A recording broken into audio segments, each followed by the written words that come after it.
So good morning, everybody. I'll continue on the chapter about mortality. We just had the exam last Thursday, covering until life table, standardization life table. As I mentioned, since the beginning of the semester, that was the hardest exam. And the distribution of the grades for that exam were much lower than the previous two exams that we had. But still, the overall grades in the class right now, they're good. So keep the pace. We still have a lot of quizzes to complete. The day after the exam, which is today, we don't have a quiz. So we will start again on Thursday. And then we have our final exam on the final week of the class. And in the previous class, I was discussing some changes that we have been seeing mortality in the world in these last centuries. And we saw, for example, that the life expectancy, and this is life expectancy among women. So if we take the levels of mortality by age group in a specific society and apply to a group of people how many years we would expect them to live, that's life expectancy at birth, right? And in pre-modern societies, life expectancy among females, they were between 20 and 30 years of age. And so 20 and 30 years of age, it means that people were living on average only 20, 30 years. Those were old ages at that time. And so it means that mortality was really high. So only 63% of the people, between 63 and 74% of the people were surviving up to age 1. So that means that around 37% of people would die before reaching age 1. So infant mortality was really high. Infant mortality being babies dying before reaching age 1. And only between 34 and 50% of the people reaching age 25. Only between 8 and 17% of the people reaching age 65. And because mortality was so high, people had to have more children to replace their own generations. So the average number of births that was required to have a zero population growth was between 4.2 and 6.1, meaning that women had to have around 6 children in order to have enough to reach adult ages and replace the current generation. But then we see a huge advancement in mortality. So when we say improvement in mortality, we mean decline in mortality. So in the late 18th and early 19th century in the US and Europe, we see a huge increase, an improvement in mortality. So people start to live on average 40 years of age, but still, according to data from 2015, countries in sub-Saharan Africa, the ones with the lowest levels of life expectancy, they still live only on average 46 years. So these levels here in some of the sub-Saharan African countries are similar to what we saw in Europe, in the US, in the late 18th and early 19th century. So, but now you see some improvements, more people, higher percentage of people surviving to older ages. The overall average of life expectancy in the world back in 2015 was around 73 years of age, and with a lot of variation across countries, right? So Mexico around 78, US 81, and Japan with the highest levels of life expectancy around 86. And now 99% of the Japanese population reached at least age 1, at least age 5, at least age 25, and 93% of the people reaching age 65 in Japan. And now, on average, women have to have around 2.1 children to replace the current generation. Why 2.1? Because it's the woman and the partner. Why 0.1? Because some of these children, you still will die. They will still die at early ages. They will not reach adult ages. And also because overall, we have more boys being born than girls. So the sex ratio at birth, more boys than girls, is always above 100%. So we have more girls being born. So we have to add this 0.1 here, right? That's related to the total fertility rate that we talked before. So, and now I'm just going to give you some examples, and even some examples outside of our textbook. This information here is from the John Weeks textbook that I cited at the end of my lectures.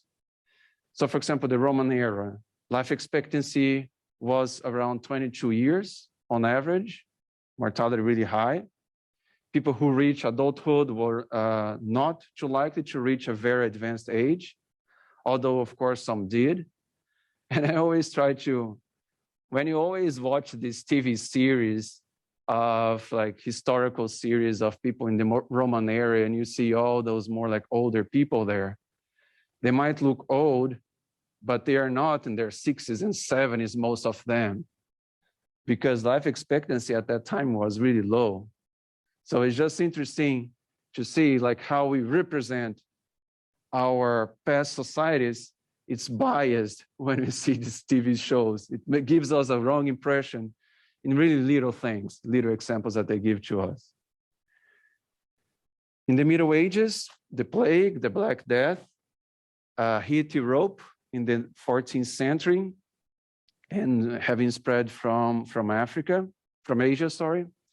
An estimated 1/3 of the population of Europe may have perished from disease between 1346 and 1350. And this disease appears to be the same that we have today. And it's not really completely explained why it was so fatal back then and not right now. But we have some general knowledge that we could try to explain it. It's probably due to general poor health and few resources to battle the disease. So sewer system, treated water, basic infrastructure was not available at that time, but also basic medicines that were not developed at that time that we have nowadays to treat the diseases. Okay?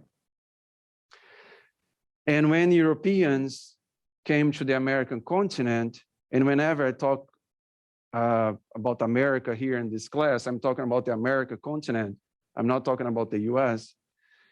I'm talking about America as a whole, North, Central, and South. The Columbus and other Europeans explorers, they took diseases, horses, and guns to the American continent. And they brought back new foods and fewer also some new diseases, but not as many as they brought it to the American continent. And actually, when we look back, one of the possible explanations of why the Spanish-dominated Latin America so quick is related to demographic explanations, is related to mortality. Explorers had immunity to the diseases that they brought compared to the devastation that the disease affected the native population. So it was not just about military power, it was also about demography, right? In this case, the diseases that they brought into the American continent. During the Industrial Revolution, the plague and Little Ice Age had receded, and then we see a huge improvement in nutrition, housing, and sanitation. You have this improvement in technology in the Western societies, in Europe and in the US, and now with like fewer, in a shorter period of time, you can produce much more than before. So you have better nutrition, better housing, and sanitation as a whole.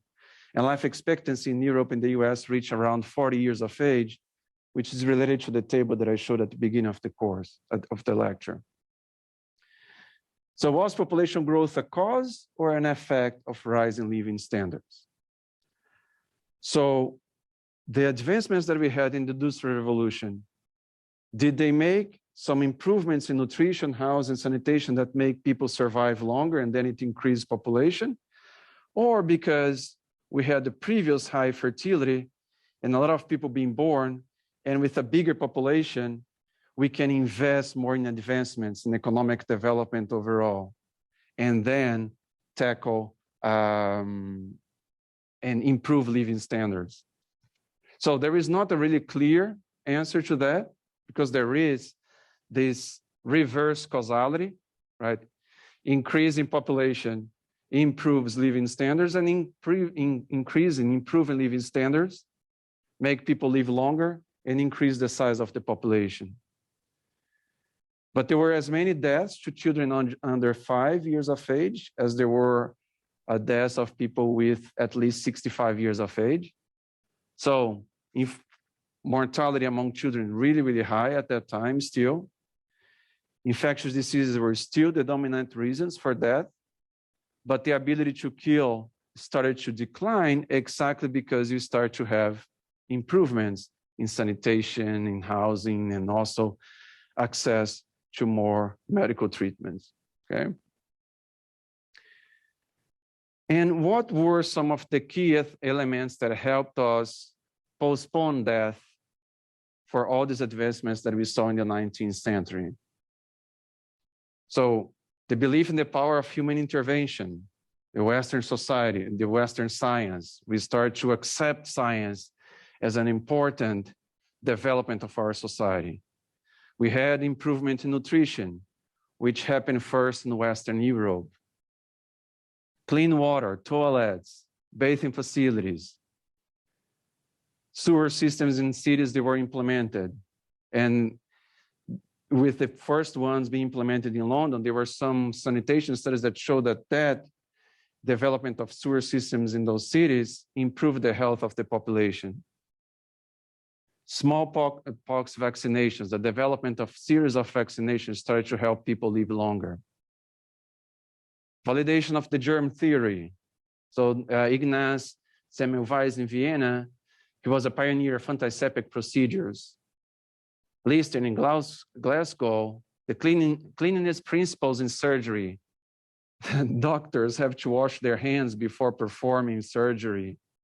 Having a clean room in hospitals. All that we take for granted right now when we go to hospitals, wearing masks when we are doing a surgery as a doctor. This was not the norm before. Louis Pasteur in Paris formed experiments about germs and diseases, right? So we start to accept or to see the importance of science and the development of medicine and how important is vaccinations. In the 20th century, it kept going. Health started to be seen as a public good, it's a public necessity for everybody to have. So that led to governments organize universal healthcare systems, which most of the developed countries have nowadays, except the US. We have the Affordable Care Act, but it still is not a universal healthcare system available to everybody. Antibiotics emerged around World War II. We start to see more vaccinations and people getting vaccinated. Oral hydration therapy for infants and adults, really small things, a mix of water, salt, and sugar, helped the health of children, or infants more specifically. Advanced diagnosed drugs and other treatments for degenerative diseases kept people living into older ages. And that all made, as a consequence, improvements in life expectancy. So here we have data for the US specifically going back to 1850, and then starting Mexico in 1900 and Canada in 1920, but you see this increase in life expectancy, and that's like life expectancy at birth among women. So it's saying, for example, that in 1920, in Canada, on average, women were living 60 years, 60.6 years of age. In the US, 54.6. In Mexico, 31.5. But as all countries start to have these advancements in health, in access to vaccinations, to treatments, the differential between these countries starts to decline. So now life expectancy much closer when we compare Mexico, US, and Canada, okay? In the World War II, it's taken as a turning point, right? So this is same thing, life expectancy at birth among women, but now divided by regions, continents in the world: Africa, Asia, Latin America, Europe, and North America. And here you see in Africa, between 1950 and 1955, women lived on average 38.6 years, and then it increased to 59.6. Even greater increase in Asia, also huge increases in Latin America, but Europe and North America, of course, they were already in really high levels. They improve, but not as much as we see in Africa, Asia, and Latin America. Once you are in a good level of any socioeconomic indicator, in order to improve it, it's a little harder. So when we reach now around 80 years of age on average of life among women, to improve it, it's going to improve, but it's going to be little by little. And as I mentioned to you guys before, that's why it's a huge thing what is happening now during the pandemic, that there are estimations showing that because of the pandemic, the life expectancy in the US between 2020 and 2021 dropped between 1.5 or 2 years on average, and I count men and women together. 1.5 years or 2 years, life expectancy drop in the US related to the pandemic. And in these last years, in these last decades, the improvement was not going so fast. That's why it's a huge deal what we are experiencing right now, right? There are basically two ways to postpone death to the oldest possible ages: prevention and also through curing people. So prevent diseases from occurring or spreading when they happen. So through vaccinations and through the government investing in public infrastructure, through clean water, sanitation, and having good nutrition available to the population. In prevention, we are not talking about physicians, medical doctors, right?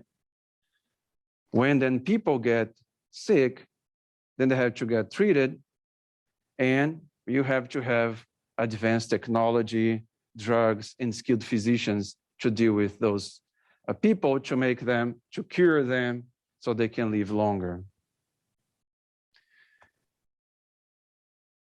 And we also see throughout our societies, throughout our history, this nutrition transition related to obesity. In the past, the poor, they were skinny because only the rich could afford to access enough to eat enough food, to have money to buy food. That's not the case anymore. We tend to have, at least in developed societies, a better access, or food is more affordable, but the quality of the food that we have access is not so good. So there is a problem right now in our societies, and the US is a really clear example of diet high in fat and processed foods, low in fiber, people doing less exercises, and that increases degenerative diseases. And there is a famous demographer called Samuel Preston that he tries to see the effects of smoking and obesity in the US. Because as smoking started to decrease in the US, we have seen an increase in obesity. I'm not saying that there is a causal relationship there, but we see a decline in the percentage of people smoking and an increase in the percentage of people who are obese. Both of them have negative effects in our life and affect our life expectancy. Smoking is worse than obesity, but we have to tackle obesity now as a public health concern because it's affecting a bigger proportion of our population, right? And there are these two important concepts when talking about mortality: lifespan and life expectancy.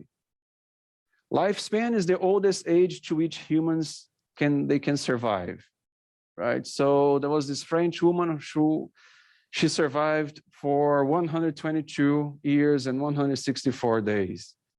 There are some recent articles contesting that she lived that long. But the idea here to talk about lifespan is that lifespan is related to a biological topic. It's a biological phenomenon, right? It's not related to where I live. It's more related to my genes. But as demographers, as social scientists, as sociologists, what we are trying to understand are what are also the social, demographic, economic, and contextual factors that affect people's health and their mortality. So demographers, they focus more on life expectancy or longevity. And that's exactly the kind of the examples that I showed you in the previous graphs. Age at which, on average, a population is dying, right? That's the life expectancy.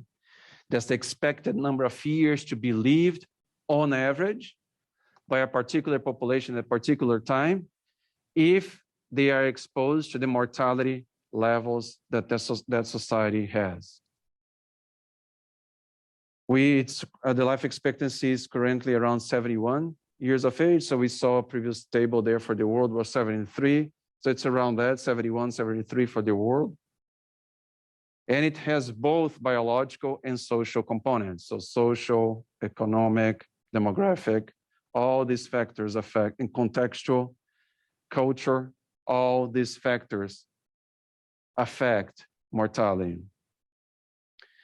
And usually populations with high mortality, they tend to have high morbidity. So remember, mortality is related to people dying. Morbidity is related to people being sick.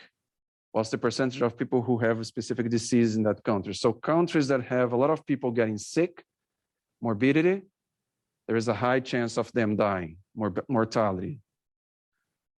There is not a one-to-one relationship there, like if you increase the incidence of diseases by this amount of this percentage, you're gonna have an increase in life expectancy by that much, or a decrease in life expectancy by that much.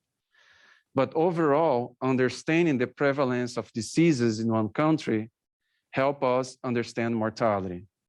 Higher incidence of diseases increases mortality and life expectancy declines. And in a lot of countries now, what we see is that people are living longer, but in their last 10, 15 years of life, they have a lot of chronic issues, chronic health issues, and that affects their daily life, right? They cannot perform really easy, basic tasks in their life, walking or eating by themselves and so on, or going outside and going to a grocery store. They all need help, right? So what is a major concern in our societies right now is that people might be living longer, but they don't have a good health in their last years of life. Humans are like most other animals with respect to the pattern of mortality by age. The very young and the older people are the most vulnerable. The young adults are the least likely to die. And the risk of death are relatively low after the initial year of life. After babies reach exactly 1 year of age, the chances of dying decline a lot. And then it lasts at least until middle age. And that period in terms of age that people have the lowest chances of dying is exactly the time that people are in reproductive ages, when they are likely to have children between 15 and 50 years of age. Beyond the middle age, mortality increases, although what we have been seeing in recent years is that the mortality increases, but not so fast as we saw in the previous years, because we are improving even mortality at older ages. One example here, I showed this graph before. And the idea is not to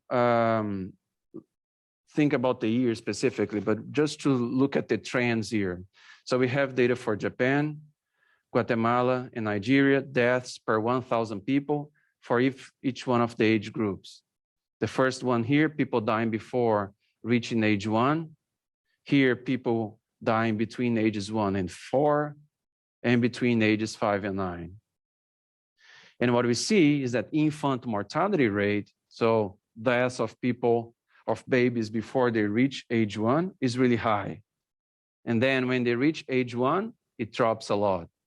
And it keeps dropping around until age 10 to 14, kind of like start to get a little bit stable or increasing. And then as we reach around 50 years of age, it increases a lot. Another thing that this graph is showing, these high levels here of infant mortality in Nigeria, these high chances of dying in Nigeria, according to this data here from 2011, you reach those high levels only by the ages of 75 to 79. All these previous age groups here had lower mortality than we experienced in infant before reaching age 1.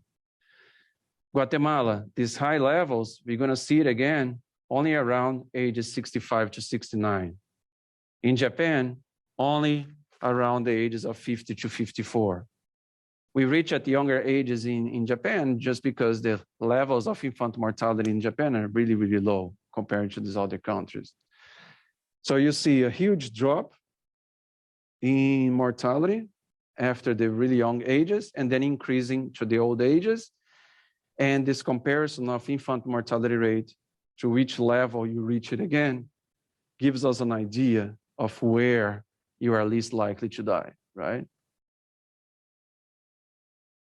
In terms of mortality by sex, by gender, overall, as we have been talking over this semester, women have a lower probability of dying in every age group that we have. So you can estimate mortality rates for every specific age group, and women will have lower mortality than men. Oh, but why some societies have higher mortality of women than men? Because in these societies, there is a lot of gender inequality. If in some societies, women have lower status, they are given lower priority. Even, for example, just thinking about a really poor household in a developing country, the family not having enough food to provide to their children. And these more sexist societies, they will provide more food to the baby boys than to the baby girls. That will affect already their growth. And afterwards, who is going to go to school? They're going to give preference to the boys. And afterwards, because they went into school and got better educational attainment, who is going to get better jobs? Men. So if you have these societies with a lot of preference for sons and a lot of gender inequality, that will affect women's mortality through them getting less food, less access to healthcare, less education, and then later on getting worse jobs, okay? But overall, if you have a society in which at least the conditions are a little bit more equal, mortality among men always higher. Women live longer, okay? And there are other mortality differentials too. People who live in urban areas live better than rural areas. Some people are nostalgic about saying, oh, my parents, my grandparents, when they were in the rural area, they were eating much more healthy food and more organic. But the reality is not that.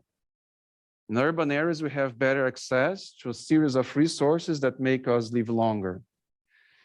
And a huge problem that we have right now in the US are these food deserts, right? If you drive 10 miles to any direction out of College Station, and you go to these small towns, and in the US it's funny, right? Because you say that these areas are rural areas.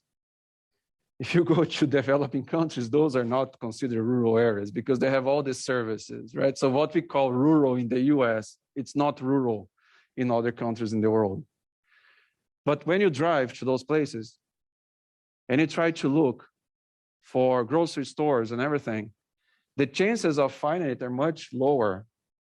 You have dollar stores everywhere that sell all those processed foods cheaper, more affordable to the population, but worse for their health.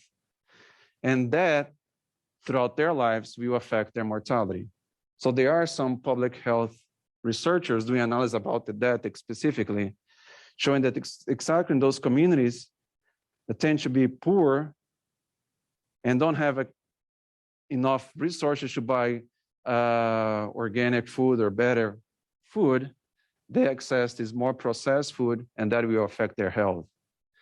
People living in slums in developing countries are more likely to, they have access to lower, they have less access to infrastructure, to treated water, to the sewer system.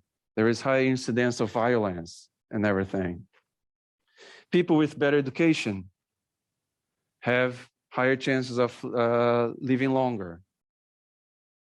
Richer people living longer too. And I'm not saying that there is a causality here, because if I was born in a family with lower socioeconomic status, that will affect my life, and that will affect the chances of me reaching a better socioeconomic status.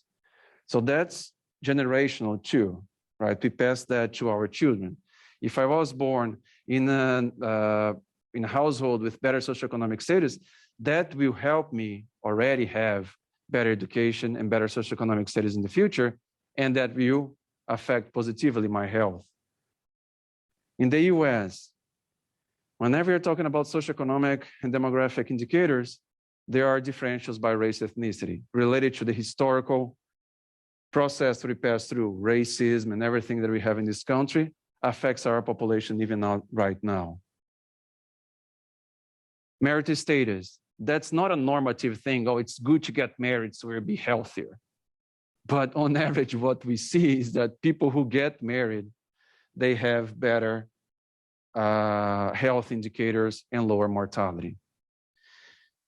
Oh, so that's awesome, right? So now everybody knows that vaccination is good and everybody's getting vaccinated. And we are like in 2022, so everybody's getting vaccinated. So that's not completely reality. So here, if you go to my course website, and in the bottom there, I told you we have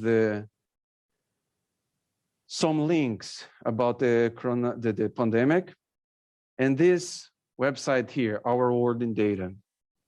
And we see, and if you go into the Our World in Data and you just click on the portion about the pandemic, and I just selected the US here, and I'm showing here only the percentage of people fully vaccinated. And you have the total number of people who received all doses divided by the total population. It's around right now in 66%. It's not showing here. Yeah, 66%, okay? But not everybody can get the vaccine right now, right? Children below age of 5 cannot get it. Oh, so what's the percentage of children before the age of 5 in the US right now? So there's this other website here that is also available in the course website. I just go to population pyramid here. This one here, population pyramids, this website. I just go there, select the US, and select the year 2022. There are some projections for all the years. And children below the age of 5, 6%. So we have in our society, so around 3% of children, boys below the age of 5, and girls below the age of 5 around that as well, 2.9%, so 6%. 6 plus 66, 72%. 28% of the American population is not vaccinated because they don't want to. And that's crazy. That's crazy. We have a major disease that it's killing people, and it's available for free, the vaccines, and 28% of the people are not vaccinated because they don't want to. And in specific groups of the population, they are not choosing to get vaccinated, right? It's related to politics, it's related to education, and it's out there. And this is data, these are facts. Oh, but there are not as many deaths going on that much anymore, right? So just select here. Yeah, I mean, I agree that cases increased a lot at the beginning of this year, but deaths did not increase as much we would expect, because with this rise here, we saw all these people dying. This one here, all these people dying. This much here, not as many people dying, but it's still a lot. It's still a lot, right? And all these 99, 95% of these people who are dying now, that's because they're not vaccinated, and the vaccines are available for free. My twin children, they turned 5 years old on April 3rd. It was a Sunday. On a Wednesday, they got vaccinated. Did they have side effects? Of course not. Did I have side effects? Of course not. So, oh, I get a little bit tired. I mean, tetanus shots are harder, right?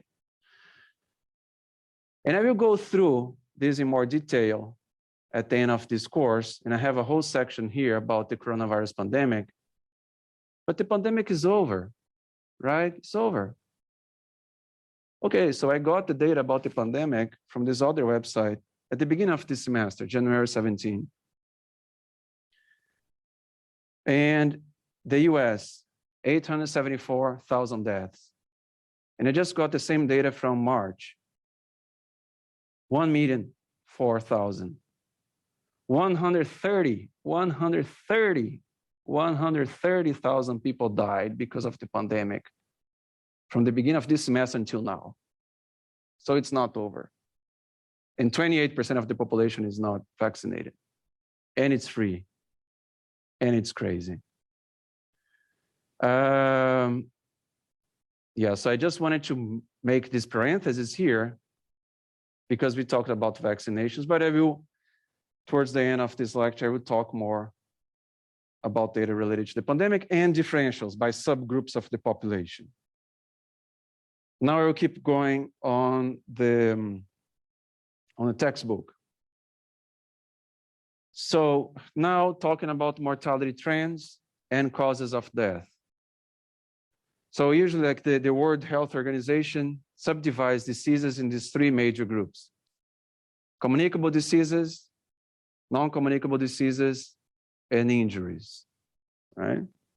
So communicable diseases include bacterial, viral, protozoan, maternal conditions, perinatal conditions, and nutritional deficiencies, right? And maternal conditions is related to lack of prenatal care, delivering somewhere besides a hospital, and seeking unsafe abortion for countries that don't have availability of safe abortion. In states like Texas, that's making it really hard for people to get an abortion, right? Perinatal conditions, the conditions surrounding birth, just before or after birth. Oh, but this is not a problem in the US, right? Maternal conditions. I mentioned in the class that just a few weeks ago, I was just watching the local channel KBTX, and they were showing the reality of these women who live in smaller towns here in Texas, and their hospital are around 1 hour drive from where they live. So to get prenatal care is completely compromised by them. And whenever they go into birth, into labor, they will have to take the risk. You know, they will have to drive all this time, and they might have complications during birth. And maternal mortality ratio. What is maternal mortality ratio? The proportion of women who are dying due to complications during birth or pregnancy in relation to the number of kids being born, of babies being born. How many women are dying because of problems in pregnancy or birth? It's still high in the US compared to other developed societies. And it has a lot of variation by race ethnicity. Usually African-American women being more affected by it because of the lack of appropriate healthcare available to them. And so communicable diseases, the incidence has been declining over time, but it's here around us, right? Infectious disease, communicable disease, the pandemic right now, COVID-19 is related to that. We are seeing that there is a decline in communicable diseases, an increase in non-communicable diseases, but right now in these last few years, we see an increase in communicable diseases and mortality related to that, right? Here, it's a table that it summarizes the causes of death, and it categorizes them being non-communicable or communicable diseases. The communicable diseases, they are highlighted here in gray in the back. So these ones here in gray are the communicable diseases. And numbers of deaths in the world in 2011 in millions. The diseases that had the highest number of deaths here, just getting the top 10. Most of them are non-communicable diseases, right? Most of them are like white here, not gray. But then when you look at other countries broken down by level of development or by level of income, high income countries, upper middle income countries, lower middle income countries, low income countries. And again, just listing the top 10 deaths that these groups of countries experience. And then you see that high income and upper middle income countries, the top 10 deaths or causes of death in those countries are related to non-communicable diseases, white. In low middle income countries, and especially in low income countries, then you see many more, the top 10 causes of death related to communicable diseases. So there is a mortality transition. We are passing from a stage in which we have really high levels of deaths related to communicable diseases and then passing through to non-communicable diseases, but we still see a lot of variation across the countries, okay? And the overall life expectancy at birth is much lower in these lower income countries, only 60 here and 80 here. People living here on average 80 years of age. And that's putting men and women together, okay? So the 10 leading causes of death in the world related to the previous, pretty much related to this here, to this portion of this table. Ischemic heart disease, stroke, pulmonary diseases, lower respiratory infections. So those are the ones having higher incidence, people dying because of these causes. Adults and children estimated to be living with HIV, which is still a major problem in sub-Saharan African countries. Around 24.7, they're living with HIV in sub-Saharan Africa. So we have a total of around 35 million, according to data in 2013. So with a confidence level there of 95%, we might have between 33 to 37 million people infected with HIV/AIDS. Of course, this data change, but the idea here is to show the variation over all these different areas, regions in the world, right? Really concentrating in exactly the areas that have the lower levels of socioeconomic development, right? And so in sub-Saharan Africa. This figure here, I hope you can read it. If you cannot, you can just download the lecture and then look at it. But it's from the course web textbook, and it's an exercise. It's just getting like, let's get 1,000 people. Let's get 1,000 people and subdivide them by the level of development or the level of income of the countries, right? So around 16.3% of all people in the world live in low-income countries. So out of these 1,000 people, 163 will die here. 67.7% of the people live in middle-income countries. So out of the 1,000, 677 will die there. And out of these 1,000 people dying, 159 of them will die in high-income countries. So we have, out of these 1,000 people dying overall in the world, 163 will die in low-income countries, 670, and 159. And that's related to the size of these populations, right? We have fewer developed countries, so that's why we have here only 159. But then it subdivides a little bit more, because we're talking about causes of death. Out of this 163, we expect that 18 will die, 18 out of 1,000 will die because of lower respiratory infections, 13 because of diarrheal diseases, 13 because of HIV/AIDS.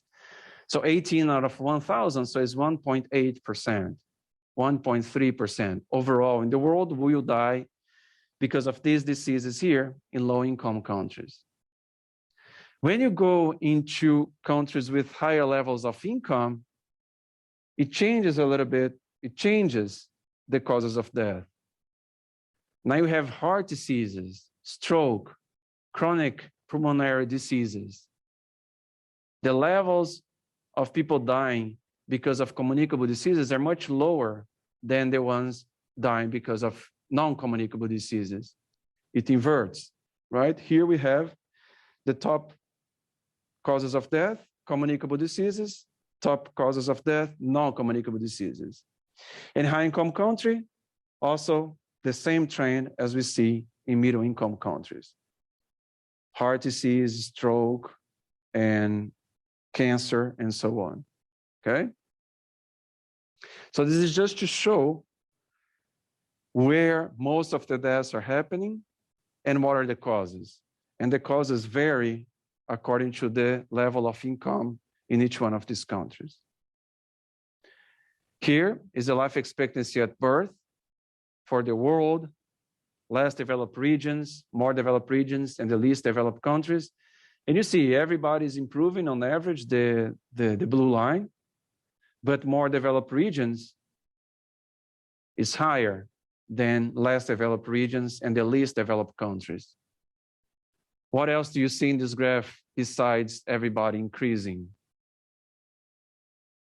The differentials are not so wide anymore, right? If you compare here more developed regions and the least developed countries, the differential here back in 1950s was much wider than what we see in more recent years, or the projections that we expect for the next years. We are here right now, but even here, it's not as wide as we saw here. And that's related to that first graph that I showed before, like countries that have low levels of socioeconomic and demographic indicators, when they improve, they usually improve faster, or they have a higher jump than the ones that already have high levels of that specific indicator. Those guys here are improving, but the pace is not so fast as this one here, okay? And now we go into the US, talking about mortality and longevity in the US. Mortality started dropping in the US gradually in responses to changes in socioeconomic conditions and the environment of modernization. Much of the reduction started to happen before the initiations of any applicable public health measures. So socioeconomic development as a whole, providing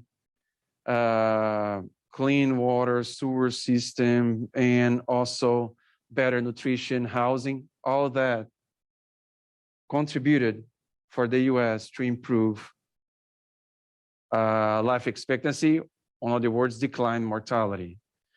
So life expectancy at birth for men increased from 46 to 76 between 1900 to 2013. And among women, it jumped from 48 to 81 in the same period, right? Most improvements happened from 1900 to 1950. related to the development of the germ theory, control of infectious and parasitic diseases, basic changes that we start, basic habits that we start to have. Boiling bottles of water and milk, washing hands, protecting food from flies, isolating the sick children, ventilating rooms, improving water supply, sewer disposal, and so on. And the development of germ theory, it's exactly how do you control infectious and parasitic diseases through vaccinations and through these basic procedures here, okay? 1900, 1950, and then we are back to the same discussion nowadays, which doesn't seem plausible. Since the 1950s, life expectancy improvements is due to prevention and control, now in chronic diseases, not infectious diseases anymore. Here, we were tackling more communicable diseases from the 1900 to 1950. And in more recent decades, we developed technology, we developed medications to deal with chronic diseases, heart disease, stroke, and so on. One specific aspect of the American society in terms of mortality is that we see among the Hispanic population in the US, which on average has lower socioeconomic status than the non-Hispanic white population, they have better health outcomes than the non-Hispanic white population. So the Hispanic population, they have death rates of about the same magnitude and sometimes lower than the death rates of non-Hispanic white population, even though they have low socioeconomic status. So that's a paradox, right? Because we would expect people with better socioeconomic status. We talked before about income. Richer people, better off people have better health. How overall the Hispanic population have lower socioeconomic status, have better, the same or better than the white population. This is called the Hispanic paradox, or the Latino mortality paradox, or the Hispanic mortality paradox. And these findings are more evident for the specific group of people coming from Mexico, right? And what these studies are showing? It's pretty much based on empirical data here. We are going, the graph here is only up to 2011, but these trends continue the same, the differential between the groups. So here, life expectancy at birth by race ethnicity. The Hispanic women are the ones expected to live longer in the country compared to all other race, ethnicity, sex groups. Non-Hispanic white women come next with like life expectancy right above 80 years of age. And here they're around 83.5, right? 83, 84. All races in both sexes, the average of everybody is here. Let's say around 77.5, 78, the black curve. Hispanic males are third. Hispanic males are around the same level as the average of the overall US population.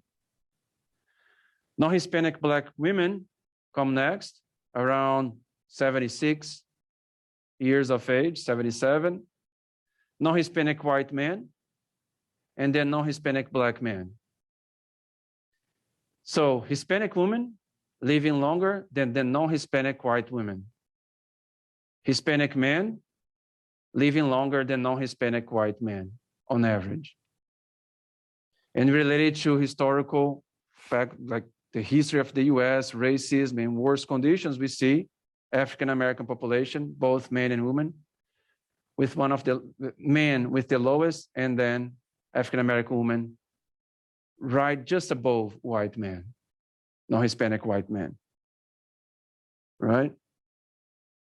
And that's crazy, right? So non-Hispanic white men are the most well-off people in the US, and they have low, really low life expectancy compared to all these other groups here.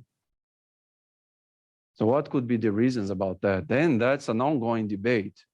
Demographers, public health researchers try to understand this topic.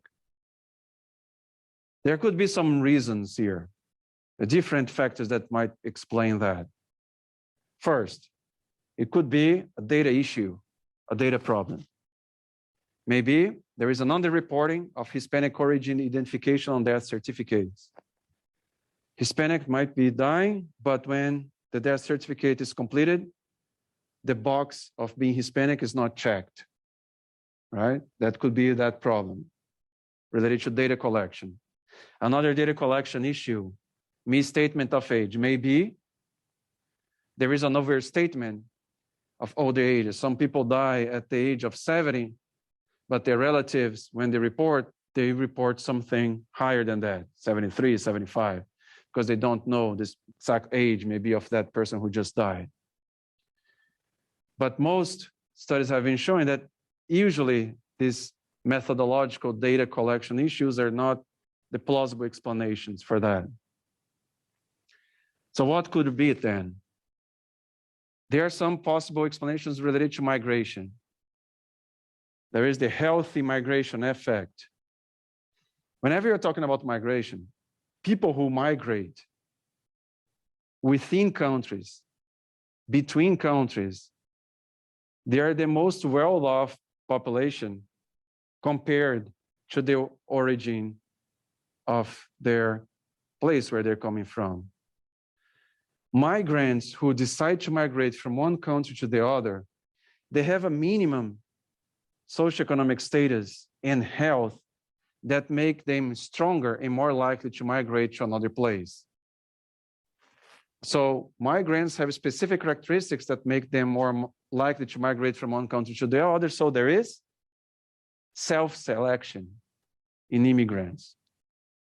Those exactly with better physical and mental health are more likely to migrate from Latin America to the US, or more specifically from Mexico to the US.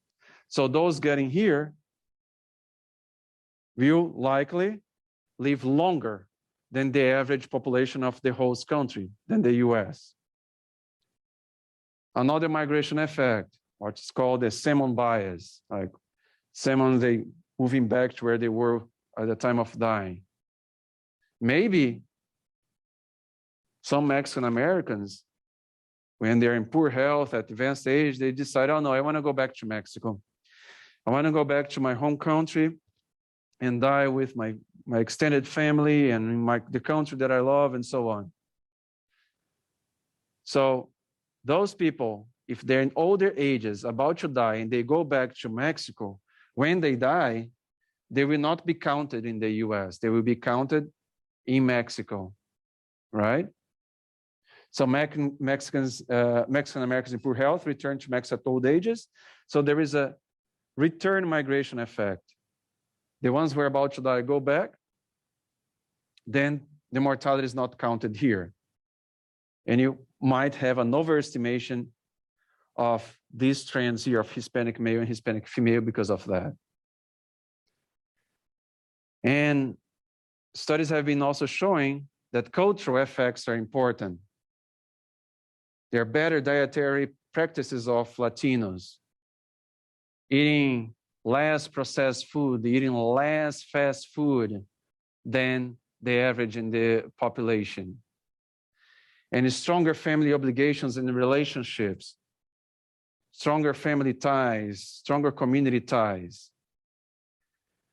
But what is these studies have been also showing is that Latin Americans, or more specifically from Mexico, moving to the US, first generation immigrants, they were born in Mexico, come here to the US.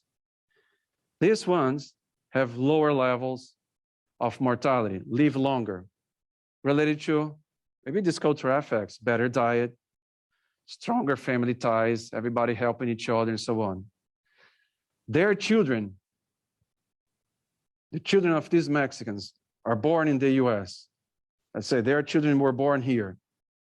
Their children are second generation immigrants. They are born in the US, but their parents born outside. These guys here will tend to be much closer to the non-immigrant population. In the US, the culture, our habits, the American culture is so strong in absorbing people that also counts to the bad things. Bad diet, really low family ties compared to Latin Americans.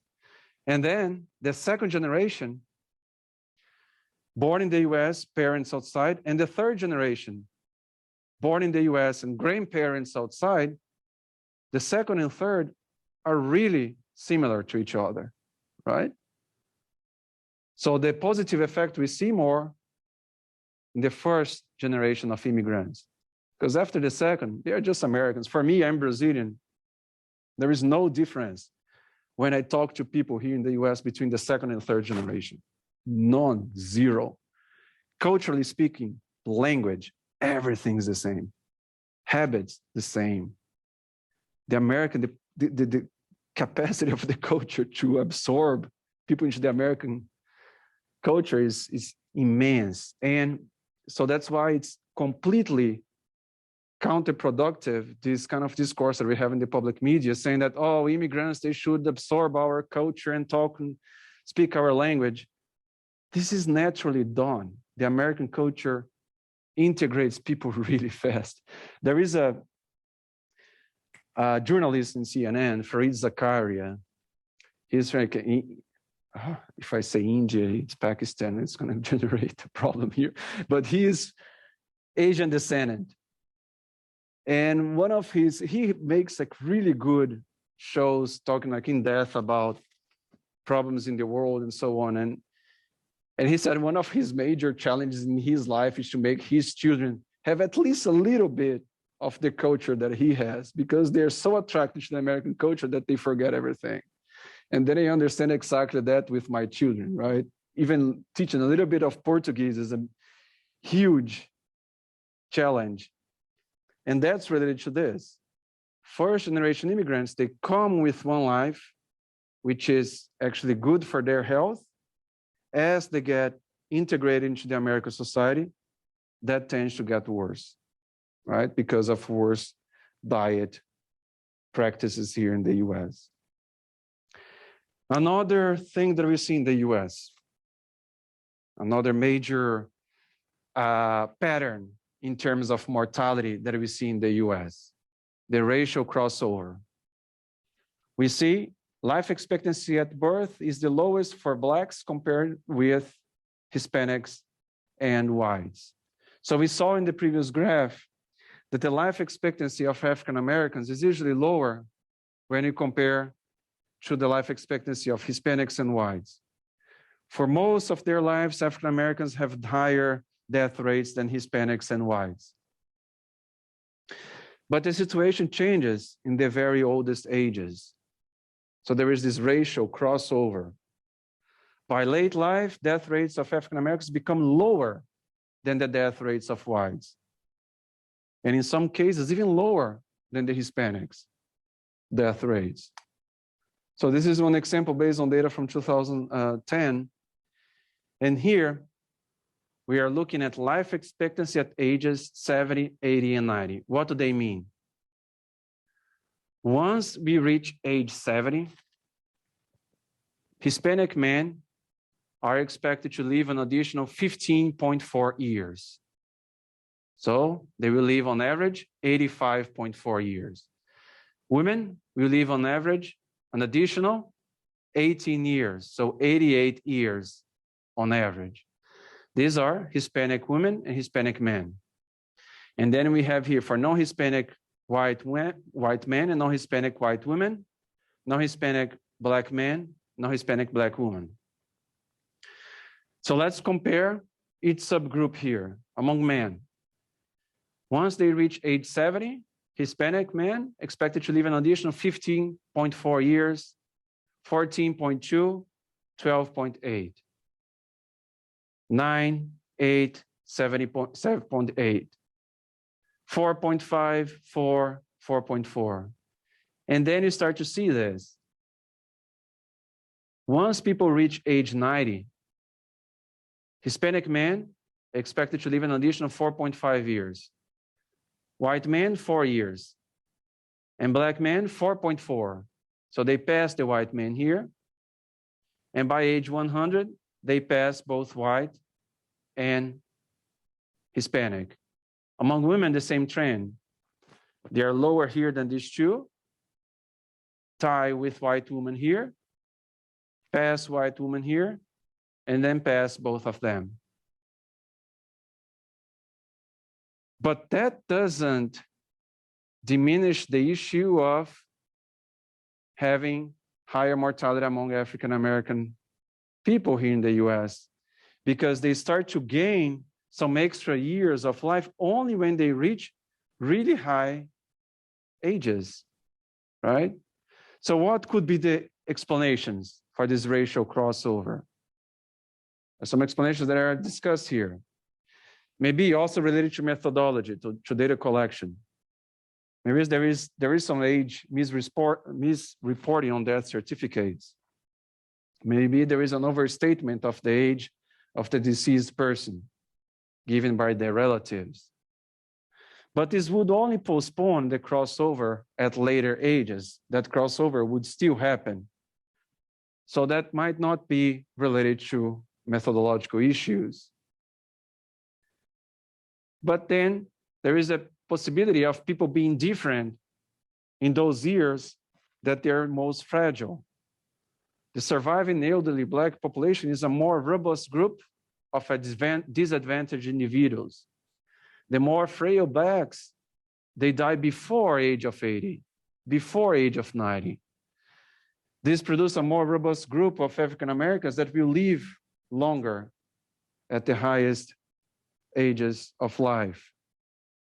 But still, if you think that that crossover happens only by age 80, 90, it shows that most of their lives, there is all this inequality in access to health system, in access to nutrition, in access to housing, access to all these resources that affect their lives. And then only at the end, we see that crossover, right? And of course, whenever we are comparing these subgroups, these are really big subgroups, right? There is a lot of heterogeneity. There is a lot of difference within this Hispanic man, within this Hispanic women, depending on which culture their parents came from, which country their parents came from, or if they were born here, where do they live in the US? The same thing, there is a lot of variation in terms of mortality indicators among white men and white women. The same thing for African American men and African American women. So whenever we treat this analysis at the aggregate level, we have to be concerned that within each one of the subgroups, there is a lot of variation. And that's what we see nowadays a lot among demographers, is still analyzing the data at the aggregate level, but we can do some analysis for specific subgroups. For example, I have a research project. We published a paper recently about Nigerian Americans. Nigerian Americans immigrating to the US has been increasing these last years. And the children of the Nigerian Americans who were born here in the US, they have the same level of earnings than a white population. They have much higher education than the white population. So that's a subgroup of African Americans. So breaking down the subgroups here, we can gain a lot of information. And why is that? Why these more recent Nigerian Americans, they have better earnings and education than the overall population? Exactly related to self-selection. The Nigerian Americans that have been migrating to the US more recently, they're more better off.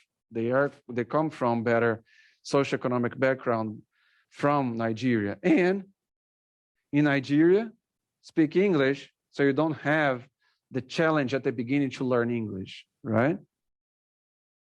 So it's just to emphasize that we are talking about big groups and we can learn a lot if we go within these groups. Here, it's just to summarize, the causes of death by age group, right? Depending on the TV channel that you watch your news, people say that the highest chances of you dying are related to terrorist attacks. Crazy, high chances. Where is terrorist attack in any of these graphs here? That's always in the white, smaller ones, right? So what does it mean here? What this graph show us? 2011, US, between the ages of 1 to 24, 39,213 deaths were counted at that time. Most of them related to accidents, 38%, 13% homicide, 13% suicide, 7% cancer, 3% heart disease. So incidence of chronic disease is low. If you want to tackle health problems seriously, we have to look at empirical data, not that public discourse that's all ideological biased. We have seen a lot of discussion about suicide going on with young people, right? College ages and high school ages and all that, those kind of issues. And these are really issues, right? Ages 25 to 44, this amount of total deaths. Out of those, 26% accidents, 13% cancer, 12 heart disease. Then you see the chronic diseases increasing in percentage. Accidents decreasing in percentage, but still high. Young people more likely to expose themselves to possible accidents and die because of that. Ages 45 to 64. Cancer, heart disease, accidents, lower respiratory diseases, liver disease, and cirrhosis. Those people dying with at least 65 years of age. Heart disease, cancer, respiratory disease, and so on. So when we are talking about why people are dying and where government should put money in order to improve public health, we have to look at the data of that country and understand the specific patterns and breaking down by the subgroups of the population. That's how a good public policy is done, when we rely on data, right, on scientific data. And this is all information available for us. The CDC collects this information. And here was compiled and organized in the textbook, okay? We have 2 minutes left. I mean, we just mentioned like this next topic here about infant mortality. There is this subsection in the chapter, because infant mortality is really important to understand improvements that we have seen in mortality over the years, and also to compare different countries with varying levels of development. So how do we measure infant mortality? We measure it with infant mortality rate as the most common measure to understand infant mortality, infant death. You pretty much get the number of children that die in a specific year in a specific population before reaching age 1. You divide by the overall number of babies that were born in that country in that year, and you multiply by 1,000. Multiply by 1,000 because usually this number would be really small. Multiply by 1,000 just to make it easier to understand. Declining infant mortality is key to population growth. Population started to increase a lot in the 60s, in the 70s, and even before that, because of improvements in infant mortality. So fewer people, fewer babies dying proportionally because of improvements that we saw in our societies. And some of these improvements are really simple. The development of oral hydration therapy. I mentioned here before, a solution of water with salt and sugar that treats diarrhea. It was developed for Bangladesh but now it's spread all over the world. And with this basic oral hydration therapy, it tackles infant mortality, right? So in the next class, I will continue on infant mortality, and there is a quick discussion about future course of mortality here in the textbook. And all this portion here about coronavirus pandemic is data that I collected from different websites and so available at the end of this lecture, okay? So thank you very much, and I see you guys on Thursday.